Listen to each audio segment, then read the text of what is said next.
This is a life changer for me. I just feel like this is a second chance. This is Northwick Park Hospital. It's been emotional, a roller coaster, and actually it's made me realise we take things for granted and something I won't be doing anymore. I'm going to call your wife, all right? It was shocking and almost unbelievable that it was happening. Something that none of us have experienced before.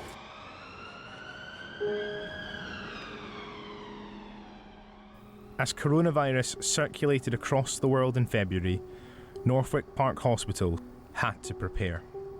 We had a fair inkling that we might get a lot of patients if it came to the UK, so we decided to start planning very early on. So everything we did had to change entirely because of the threat coming of COVID, and then we just trained and trained and trained. Their rigorous training was about to be tested.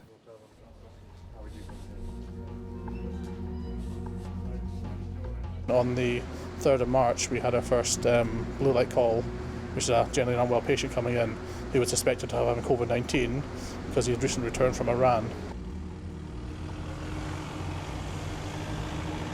So we were all ready for that patient, and the patient safely sort of arrived in the ITU eventually.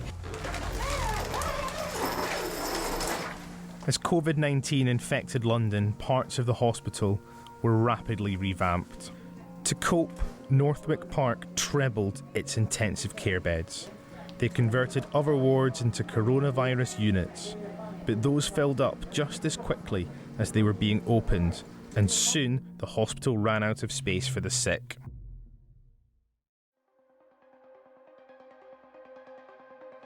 Now let's just bring you some breaking news that our health editor Hugh Pym has just sent to us. He's telling us that a critical incident has been declared at a hospital in North London. We had a trickle of cases to start off with, and then the volume rapidly escalated. I was at home because I had done a night shift. There's kind of a realisation that everything that we feared was becoming reality. On the 19th of March, as coronavirus spread across the UK, Northwick Park was now at the epicentre. A critical incident was declared as the hospital ran out of space for the sick. Back on that day, we had a lot of patients. We had more patients coming in than we could match the demand that we can actually do. We normally would have 22 patients within our Northwick Park, and we were seeing cases well beyond that. By now, Northwick Park was treating 68 patients in critical care. What a critical incident says is that your normal processes aren't sufficient to deal with the problem that you're facing, and that's why I think it was the right thing for us to do at that point, to declare that in order to mobilise help effectively. Northwick Park's NHS Trust was seeing more than 20 people die every day from COVID-19. It was at this point that Chris Bowen started his new job. The NHS I left in mid-January was not the NHS that I returned to at the end of March. It had fundamentally changed to meet this devastating pandemic. That was when we were in our most intense period and when staff were under most incredible pressures. In the days to come, the new temporary Nightingale Hospital in East London helped alleviate pressure by taking 20 patients from Northwick Park. Our intensive care beds would not have been enough to look after all the people that came in, because North West London, and this area in particular, sort of was where the wave crashed, the wave of COVID sort of crashed in London, so we were the hardest hit first. There have been glimmers of hope. Many patients are brought here to recover from coronavirus. I mean, I think it's amazing because we've had 800 discharges of COVID-19 positive cases, and I think that's incredible, really. One of those discharged was Alicia. She worked as a nurse and caught coronavirus. Here she is being applauded out after battling the virus. It's become quite emotional for a lot of staff, and I think it's really good to see, actually. got to see his kids for the first time in how many weeks? They were so happy to see you.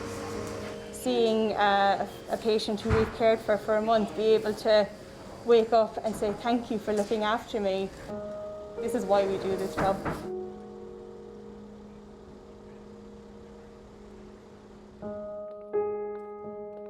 There is a lull. The coronavirus storm that swept across London has subsided for now, but the physical and emotional wounds are still huge. At one point, my wife, she thought that's it, he's gone. Jal spent 25 days on a ventilator after collapsing on the toilet. He was rushed into intensive care, gasping for air and struggling to breathe. People think this is a joke. It's not. It's far from a joke. Think. You need to think. Literally, you're playing with your life, and with your family life. Because if you die, it's not just you. You're destroying the whole family. Thanks to the care he received, he is now recovering and looking forward to spending more time with his children. I mean, you open your eyes, there's somebody there for you. Always. They're angels. They're literally angels. At Northwick Park, patients are still trickling through, but nowhere near the sheer volume experienced only a few weeks ago. Frontline staff know the battle against coronavirus is far from over. We always need to be prepared if there is a second wave. It's hard for everyone, and I know people are really struggling to stay apart, but it is saving lives and it is making a difference. So we're all in it together. Thomas Mackintosh, BBC London.